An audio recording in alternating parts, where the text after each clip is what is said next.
This is for me a wonderful time of the year. I think it's kind of hard to be in a grumpy mood when spring is just springing everywhere. Everywhere I go, there's something magnificent happening. There's something that wasn't there yesterday. It's like we get a little bit of rain and then all of a sudden things come to life that had been dormant.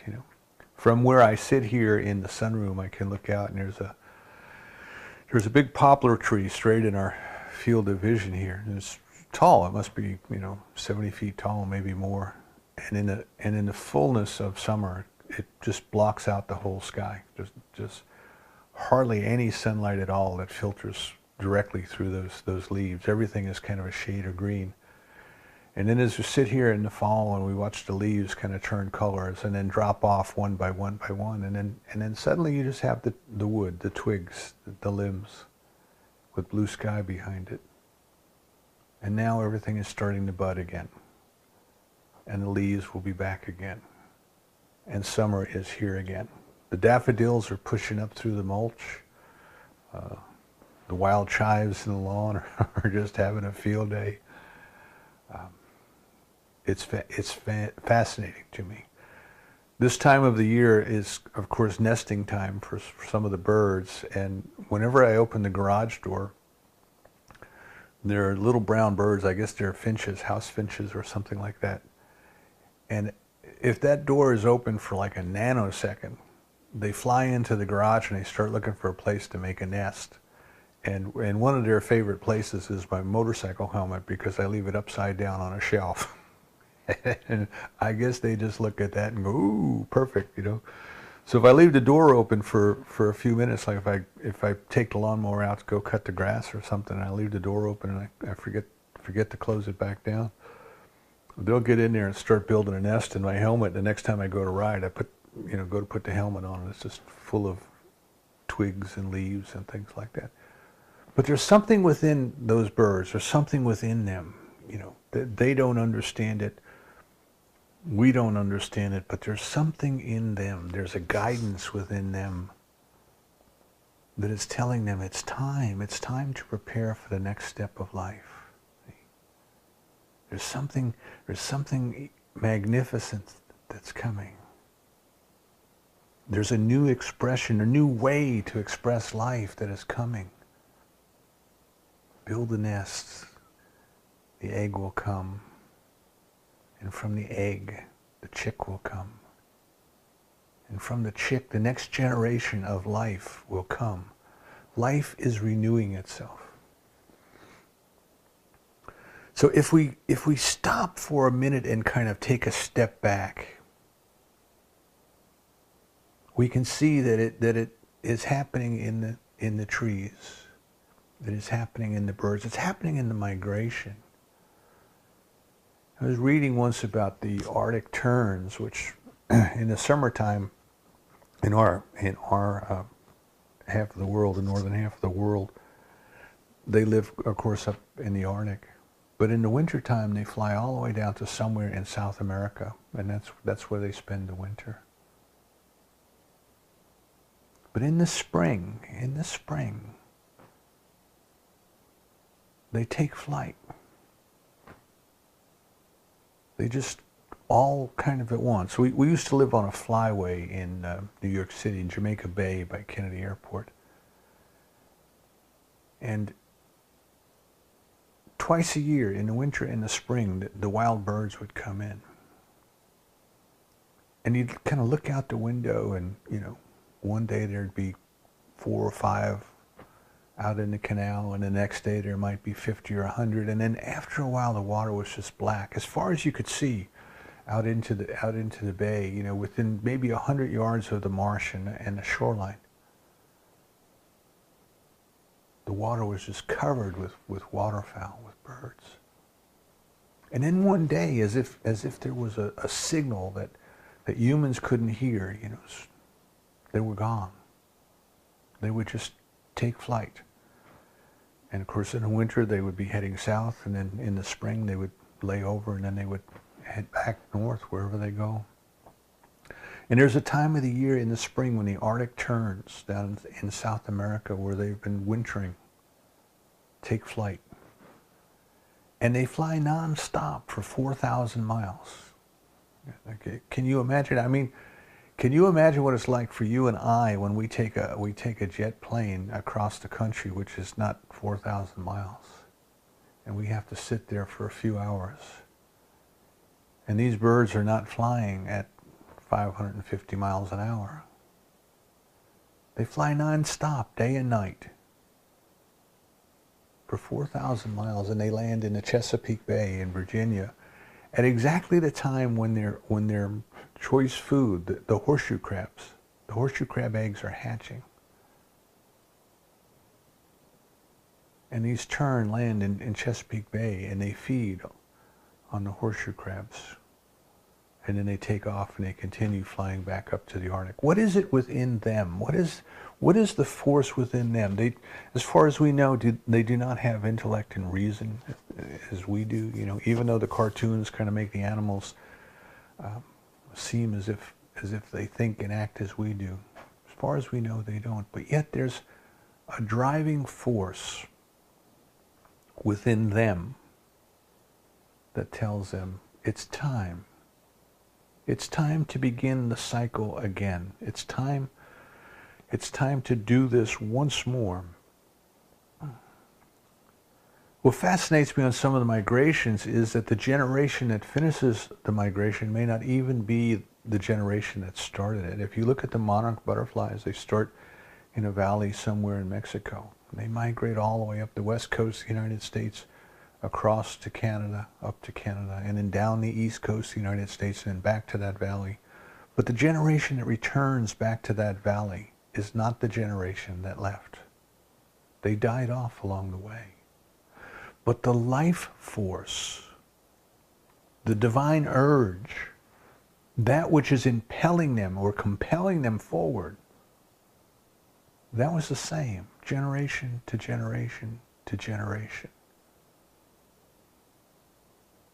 What is it within them that moves them other than the urge of life itself?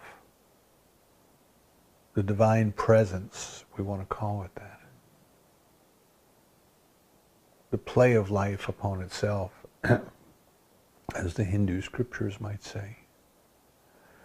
So we see, if we step back from the particulars of whether it is a tree or it is a finch, or whether it is an Arctic tern, or whether it is a daffodil, we can see at this time of the year in our hemisphere, we can see that life itself is renewing itself.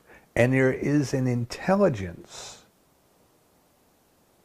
within each and every unique expression of life that knows exactly what to do, when to do it, and how to do it. It is perfectly appropriate, perfectly appropriate. The terns leave their nesting grounds at the appropriate time. The daffodils stick their head up through the mulch at the appropriate time. So there's a knower or an intelligence or a power that is back beyond these things, beyond the individualized expression of these things, that is expressing itself as these things. The other thing that we come to, the other kind of opinion that we come to when we look at this, is that which seemed to have been dead has come back to life. We first moved into this house, I think it's maybe 5 years now, when we moved into this house, and there were a lot of bushes and things overgrown in the backyard. And I went and got a chainsaw, and I cut some of them down, even with the ground level, some hedges, because they pretty much blocked the view of the back half of the yard. And I cut them all down. These were some kind of ornamental heads that are about 10 feet tall. And now they're back up to about 6 feet tall. I didn't kill anything. I just kind of changed the configuration a little bit. There was something that was contained in the roots, in the trunk of that hedge, that even though it was cut flat, even with the ground, it sprouted again. We lived out in Denver, Colorado from 87 to 91, I believe. And while we were there were big fires up at, I think it was Yellowstone Park. They had these huge fires. And of course everybody was concerned about the damage. You know, the trees had burned. Where did the animals go? All of those things. And one of the TV stations did an annual update where they would go back to the same patch of ground every year, and they would show the audience how perfect life is, how perfectly everything was renewing itself. There's a little rodent. It's sort of a chipmunk. I can't think of the name of it right now. But if you've ever been up to the Rocky Mountain National Park, like in Estes Park, you've seen them. It kind of looks like, almost like Chip and Dale, the cartoon characters. And these little creatures, as soon as everything cooled off, they started to burrow back down, and they burrowed down through all of the ash that was left over from the fire. And then they got down to the soil, and they dug their burrows into the soil. And as they were digging their burrows into the soil, they were kicking up the seeds that were down in the soil. And those seeds took root, and they sprouted in the ash, which was a perfect fertilizer for them. And in fact, some of the seeds that were kicked up were from trees that required a forest fire. They required the heat of a fire before the seed would be released from its pod. So the tree kind of held it protected, and yet when the heat of the fire came along, it released the seed. And what the information from the TV station was showing us is that even though we looked at the fire as if it was death and destruction and devastation, it was just a cycle of life. And there was a wisdom and an intelligence in life that not only worked individually like through the little chipmunks, but there was a synergy. There was a synergy there. The chipmunks and the trees and the fire and the trees. And then as things would grow, as the young saplings would come up, you know, then the bigger animals would move back in to the area, and they would graze. And of course, while they were grazing, they were pruning and they were thinning out, and they were helping the trees to grow, and the trees were helping them to grow. If we step back far enough, we can see that the power of life, the life force itself, is something that is before, something that exists before the individualized expression. And it knows exactly what to do, when to do it, and how to do it. And that which we call death, or that which appears to be death, is only a cycle. Is only a cycle. Only one phase. So if there were no birth, there would be no death. But if there were no death, there would be no birth. It's the way the Buddhist would tell us. So we find at this time of the year, in many different cultures, we find at this time of the year a celebration. And that celebration is frequently tied into religious thought. So it is tied not only into the fact that life is coming back, that it's time to plant the crops, that, you know, it's time for the animals to start having their little ones. Life is renewing and life is growing, but people have taken pause and they have taken time to go back and say, But there's something deeper going on here. There's something more than just the interaction of the chemicals upon themselves. There is this power of life. And then we ask the deeper questions. Well, who am I? Why am I here? Where am I going? What is my connection to this deeper life? So I invite you to consider then that this time of the year and the religious holidays that are associated with this time of the year, think of them in terms of renewal, of a recommitment, of stepping out into a new, a different, perhaps an enhanced experience to the one we had the last time we went through this cycle. You see, the springtime that we are experiencing now was guaranteed at the winter solstice. You know, some of the pundits who write about the different celebrations of the winter solstice, you know, they say, well, people built bonfires to try to coax the light back. They were afraid that if the light went away, that life would end, and they were building these bonfires. And I don't see it that way. I looked at it that the people knew, the people were there at the winter solstice to celebrate the light getting longer. Life was returning. The process of renewal began that first day of winter, that first day that was longer than the last. That's when this renewal began. And I think the people back then, I don't know, but I'm thinking that the people back then were celebrating the guarantee that spring was coming. They understood the life force. They understood the cycles. They understood the power of life.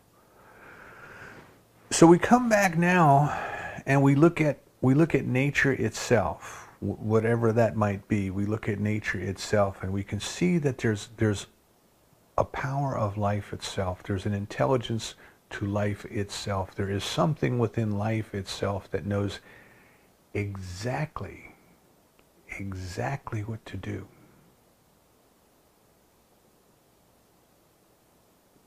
And we start to look at these things in terms of the religious teachings of Passover and of Easter, which I think if we look, we can kind of see a similar idea, a similar teaching, a similar thought. I'm just going to give you a side note here. I was sharing some ideas with someone this morning and remarked that, Passover and Easter kind of arrived on the same weekends this year. And it's interesting because you would think that they should go together pretty much every year, because if you read the New Testament, Jesus entered Jerusalem for the Passover festival, and the crucifixion took place that week. But they don't. And then you have Eastern Orthodox Easter, and then you have Roman Catholic Easter. And just a little side note there. So typically Passover was the first full moon following the vernal equinox, the beginning of spring. And Easter Sunday was traditionally set as the first Sunday following the first full moon, following the vernal equinox. But when Pope Gregory laid out his calendar, as you know, there was a miscalculation, and his calendar kind of lost sync with reality until, or maybe it was Julian, one of them, whichever one we're on now, the other one. So what happened was we had the actual full moon and then we had the liturgical full moon. So the church was going by the liturgical calendar, which was based on a miscalculation, and the rest of the world was going on when the moon was actually full. So that's why they sometimes drift apart, and then they kind of come back together. But if you go back in and we and of course I'm going to have to oversimplify here, but if we go back in and try to think of what is the essence of the story that we get from Passover, we find that the Israelites are in Egypt, and it's a tough time, right? It's a very tough time. They're not being treated well. They're living in slavery. They're not living the life as children of God that they know that they should live. And they are crying out. They are crying out in their pain. They're crying out to God for relief.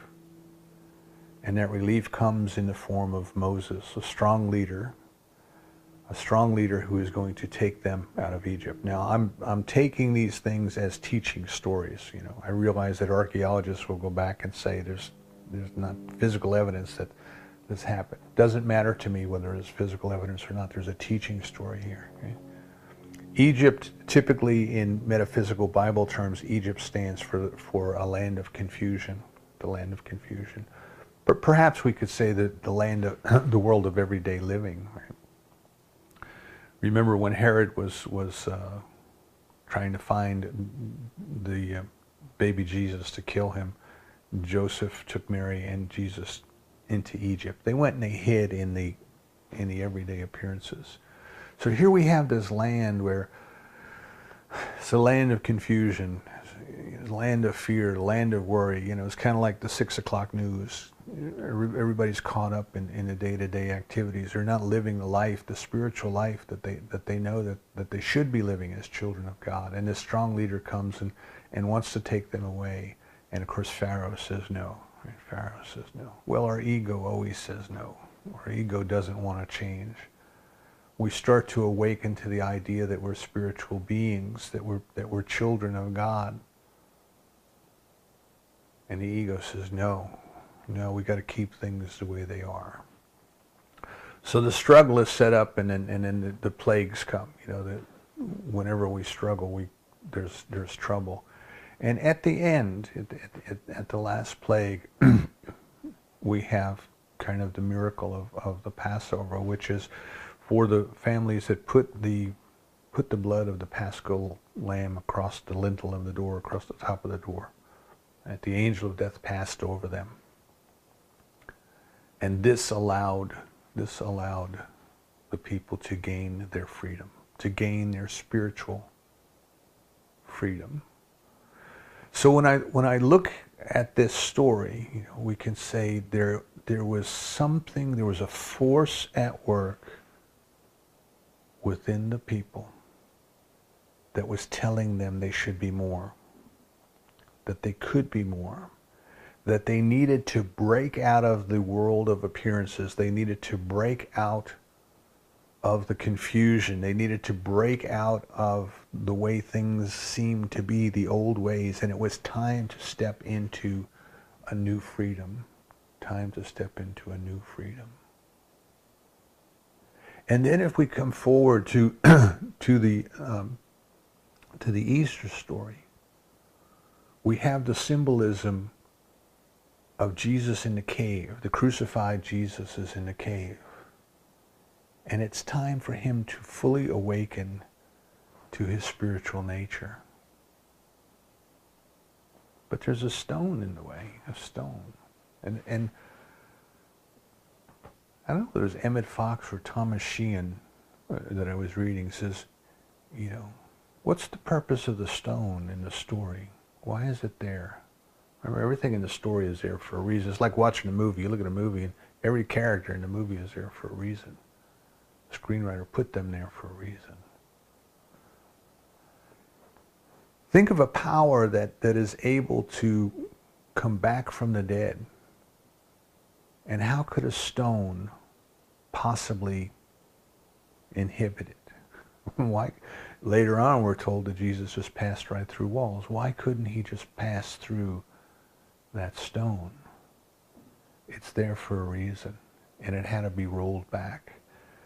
And what I make of that is that we all allow our humanity, we allow the same things that were going on in Egypt. We allow the appearances. We allow the idea that we're only human. We allow all of those false ideas to keep us entombed, to keep us trapped,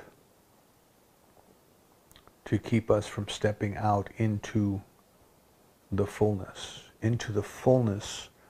of our true spiritual nature. You may even remember, if you've read the New Testament, you may even remember, there's a couple different versions of the resurrection story, by the way.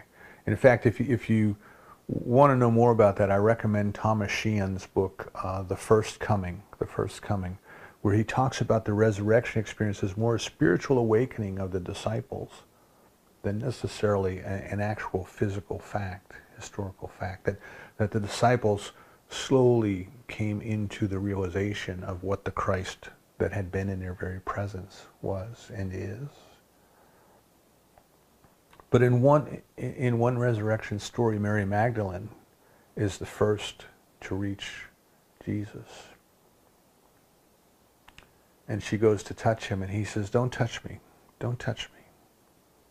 I'm not fully ascended yet." You know, that's interesting. Why is that in there? Now, later stories have Peter being the first one to reach the tomb. And of course, as time went by, the church at the time started to minimize the role of women and minimize the role of Mary Magdalene, and started to put forward the primacy of Peter. So Peter now becomes the first one to reach the tomb. But in the story where Mary Magdalene is the first there, Jesus says to her, "Don't touch me. I haven't fully ascended yet." And to me, what that means then is that he was in the process. He was in the process of stepping more fully into his spiritual nature. He had let go of the belief of the power of matter over spirit. He had stepped forward into the beginning of the fullness of his spiritual nature, but he wasn't there yet, and he didn't want Mary Magdalene to pull him back. Now, this is just my interpretation, right? This is just what it means to me today. Next year it'll mean something different. That's what's great about growth.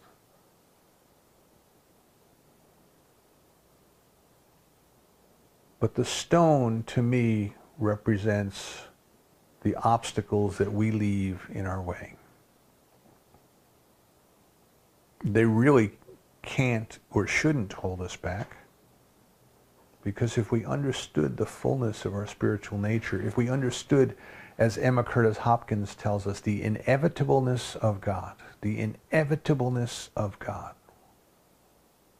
if we understood that which has created matter out of itself, the energy taking the form of matter and then going back into energy, if we understand that it is spirit that has created matter out of itself, what physical barrier can block spirit? What physical barrier can stand in the way? And in truth, there is none other than those we believe in, other than those that we allow to stand in the way. Emmett Fox wrote a little pamphlet. The title of it was "Roll Back Your Stone." Roll back your stone. What is it that you're allowing to stand in your way between yourself and the full realization of your spiritual nature? So now we've looked at nature itself, and we've looked at how there's a life force that is expressing itself through all of nature. We've taken that back to the spiritual idea that life force is that which we call God. We've looked at some of the ideas around religious holidays that are celebrated in the springtime. And we can see how maybe there's a connection there, that they're telling us the same thing, similar things.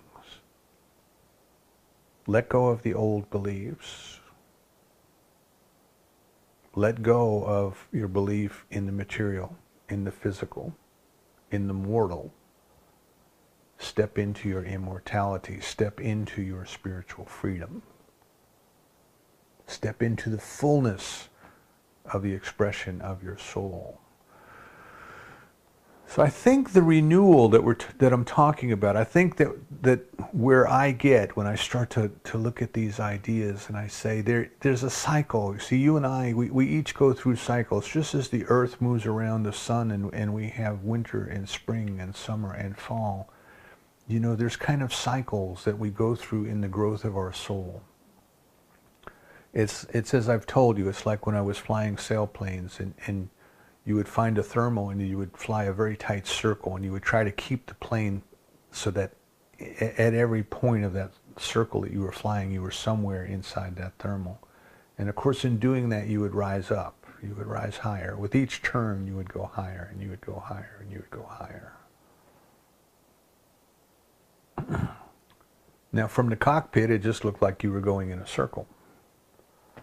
But from the ground, if you were looking at it, it would look like a corkscrew, like the plane was going higher and higher and higher. And I think every year we come around, I think the reason there's a liturgical calendar and the reason that we have these celebrations timed with you know, the seasons is that we're being invited, you and I are being invited each and every time we go through, each and every time we pass through the vernal equinox. We're being invited to renew our soul, to renew our commitment to the growth of our soul, to renew our passion for discovering just what this spiritual freedom is that we have been promised, to let go of those things that have been holding us back in confusion, to roll back the stone of our old false beliefs and to step into the fullness. To step into the fullness of our nature as a spiritual being. We may have lived up until now. We may have lived up until now in the belief that we are only human. Right? We say that. We say that in our common language. Well, I'm only human. You know, oh, he's only human. You know. But we're not. We're not only human. Just like there's a driving force in that Arctic tern, just as there's something in that little bird that not only tells it when to move, but has taught it how to fly and has taught it how to navigate. You know, I mean, think about that. If you and I were down somewhere in South America and we could manage to get a plane off the ground. Good luck on us finding the Chesapeake Bay. You know, we would probably head north and then find out that the compass doesn't point true north. But there's something within that bird that knows what to do. And there's something within each and every one of us that knows what to do in order for us to renew our passion for discovering our spiritual nature, for embracing our spiritual nature, for stepping out into the fullness of our spiritual nature. And every year as we come around this circle and we pass through, hopefully, that renewal is at a deeper sense, a deeper level of commitment. If you stop and think about what all of our spiritual growth is about, I think it comes down to recognizing that spirit is the primary power, the primary energy, The primary force is that which comes before the material. As the Upanishads tell us, that which is before words, but from which words come. That which is before thoughts, but from which thoughts come. There is this something. It is the I amness of the Old Testament. The isness or the suchness of the Buddhist. There is this presence. And that presence has come into the world as you and I. The force of our lives, the power of our lives. That which is nearer than our hands and feet. That which is closer than our breath. That which beats our hearts. That which moves our lungs. That which gives our breath to the trees and gives the trees' breath back to us, so that working in harmony, we help each other to grow. How could we do that? How could we do that if there wasn't something in common to start? Where two or more are gathered, there I am present also.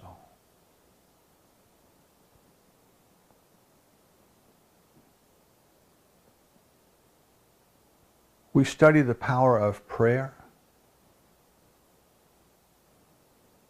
which, as Dr. Holmes would tell us, is to demonstrate the power of spiritual thought force over the material. We practice meditation to learn to detach ourselves from the land of confusion, to get a glimpse of ourselves as we truly are. We take time to sit in awe and wonder at just how magnificent God is through its creation. And then we take time to recognize and to realize and to understand that that applies to us as well. Divine love has created us out of itself for its own purpose.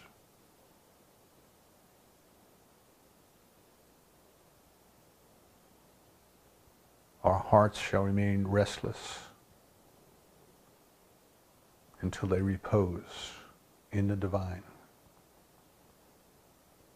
There comes a time in our lives when we must awaken. We must accept our spiritual nature.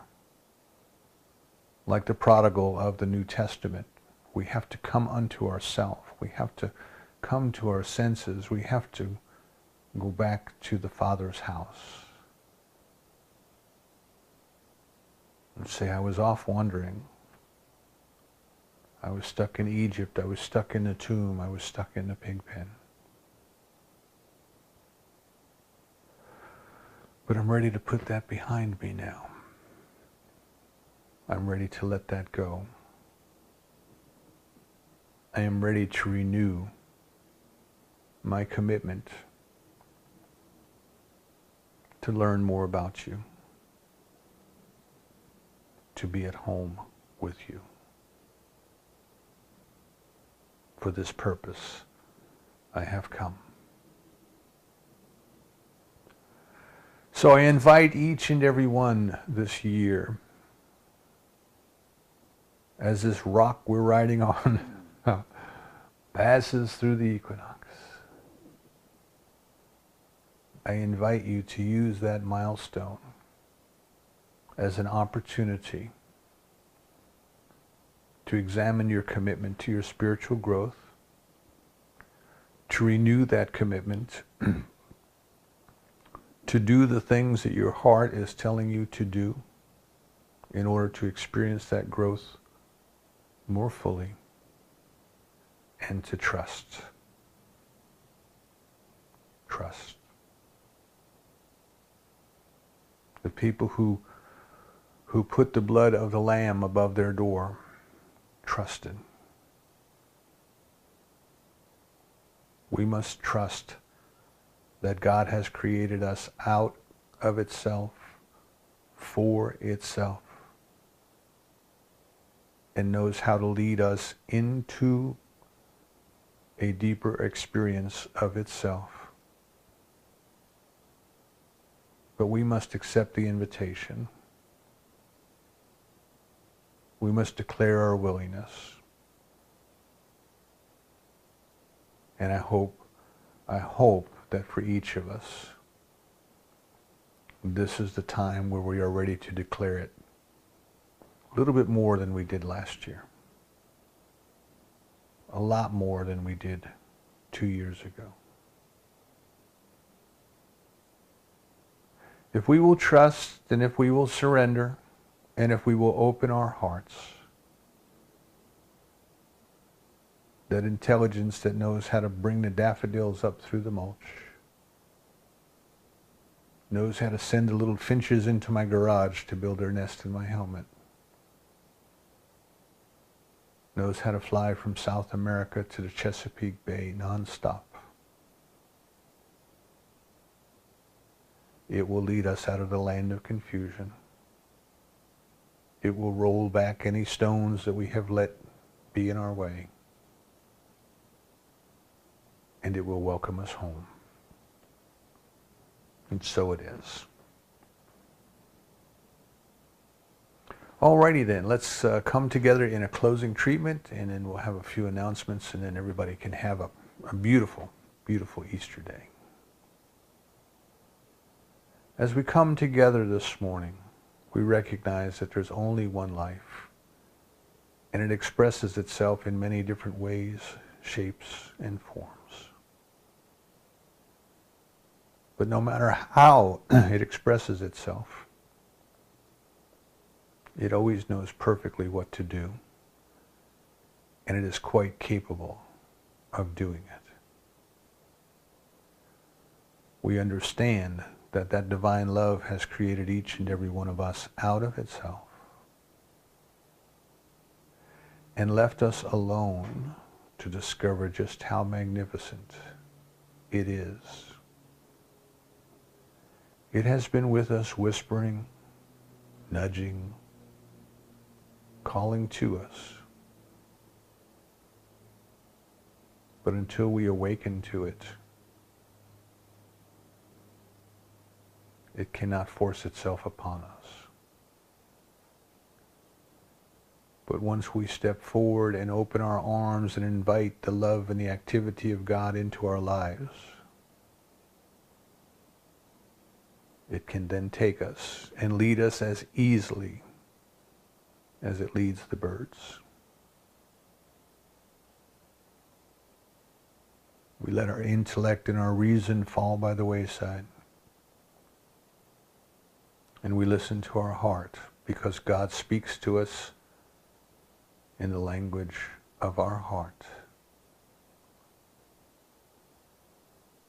Today we declare our willingness to be led, our willingness to grow, our willingness to leave confusion behind, our willingness to let the stone be rolled back, so that we might step out into a greater degree of freedom, a greater degree of realizing the truth of our spiritual nature.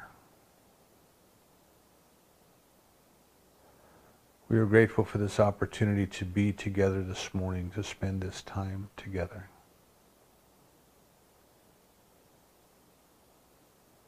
We release this treatment to that perfect law by which it is done unto us according to our belief. We release this treatment so certain this is done that we say together, and so it is.